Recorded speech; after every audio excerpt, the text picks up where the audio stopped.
A $400 drone just destroyed a $4 million Russian tank. A homemade quadcopter built in a basement workshop took out an armored vehicle worth 10,000 times more. And it's happening every single day. Ukraine's drone strategy is changing warfare, and Russia has no answer. Today we're breaking down how Ukraine is using cheap drones to destroy expensive Russian equipment, why it works, and why Russia can't stop it. Let's start with the numbers. Ukraine is now producing 150,000 drones per month. That's 5,000 drones per day, every single day. And they're not expensive military drones. They're cheap, simple, deadly. The average Ukrainian combat drone costs between $400 and $700. That's it. $400 for a weapon that can destroy a tank, blow up an ammunition depot, or kill a group of soldiers. The cost effectiveness is insane. Compare that to traditional weapons. A Javelin anti-tank missile costs $200,000. One missile, one shot. A Ukrainian drone costs $500. And it can do the same job. That's a 400 to 1 cost advantage. Ukraine can build 400 drones for the price of one Javelin. Russia is losing billions of dollars in equipment to weapons that cost less than a smartphone, and they can't adapt fast enough. Here's how the strategy works. Ukraine uses two main types of drones: first-person view racing drones and small quadcopters. Both are modified commercial drones. You can buy the parts online. Ukrainian workshops assemble them. Add explosives. Add a camera. Done. Combat ready. The first-person view drones are the most effective. They're fast, over 60 miles per hour. They're agile. They can fly through windows, under bridges, into trenches, and they're piloted in real time by an operator watching through a camera feed. The operator sits miles behind the front line, safe. They control the drone with a handheld controller, just like a video game. They see what the drone sees. They fly toward the target. A tank, a truck, a group of soldiers. And when they're close enough, they detonate. The explosion isn't huge. Most drones carry 1 to 3 pounds of explosives. But it's enough. Tanks have weak points. The top armor is thin. The engine vents are exposed. A drone hits the weak point. The tank is disabled or destroyed. Mission complete. Ukraine has destroyed thousands of Russian vehicles this way.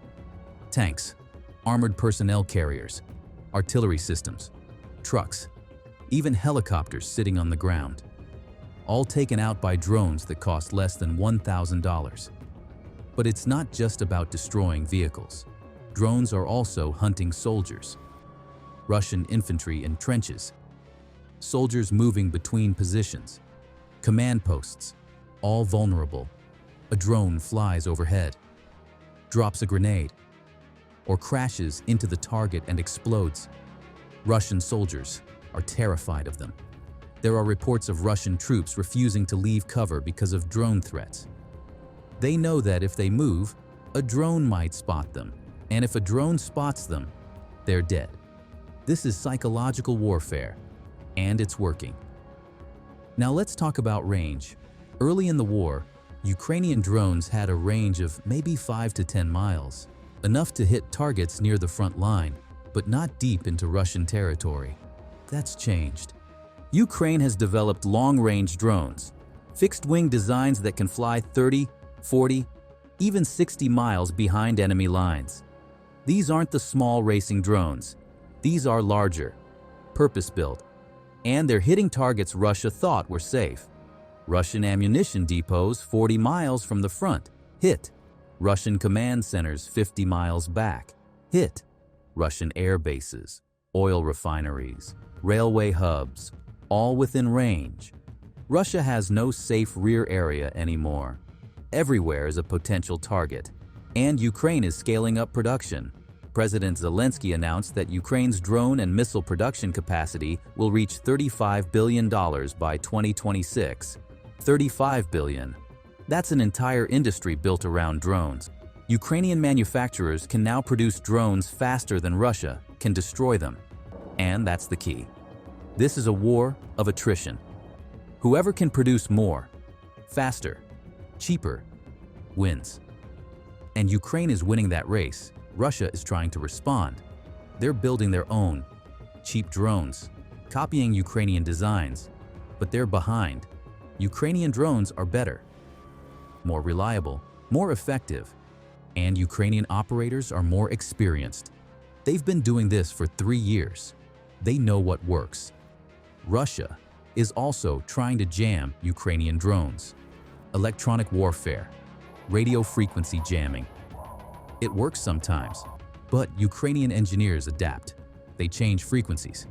They add backup systems. They use fiber optic cables for close-range control. The jamming slows them down. It doesn't stop them. Russia has also tried building anti-drone systems. Nets, shotguns, small interceptor drones.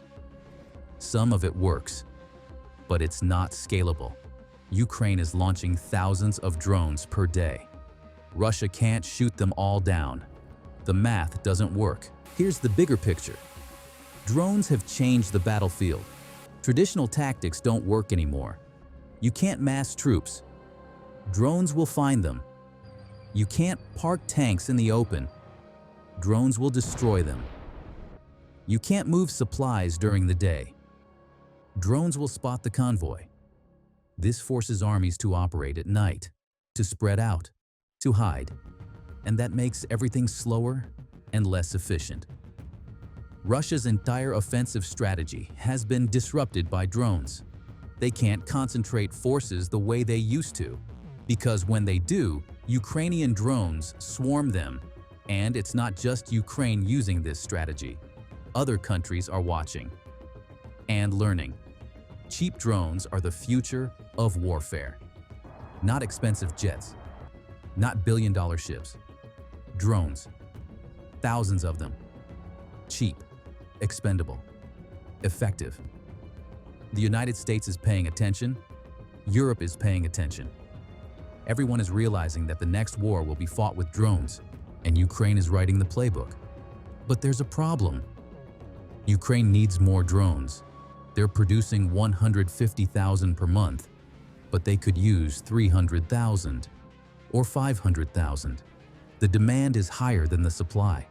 Every Ukrainian commander wants more drones because drones save lives. A drone can do the job of a soldier without risking a life. A drone can scout enemy positions without sending a patrol into danger. A drone can destroy a tank without exposing a crew to fire. Drones are force multipliers, and Ukraine doesn't have enough of them. Western countries are starting to help, funding Ukrainian drone production, buying drones for Ukraine, sharing technology. But it's not enough, not yet. Ukraine needs more, faster. Here's the bottom line. Ukraine's drone strategy is genius.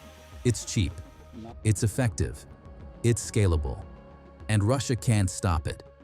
A $400 drone is destroying million-dollar equipment. And that math wins wars. Russia is losing the drone war, and they know it. They're trying to catch up, but they're too slow, too bureaucratic, too stuck in old ways of thinking. Ukraine is innovating faster, producing faster, adapting faster. The drone war is the future, and Ukraine is leading it. If you want more analysis on how technology is changing the war in Ukraine, subscribe to Warfare Watch. We break down the tactics and strategies that matter. See you in the next one.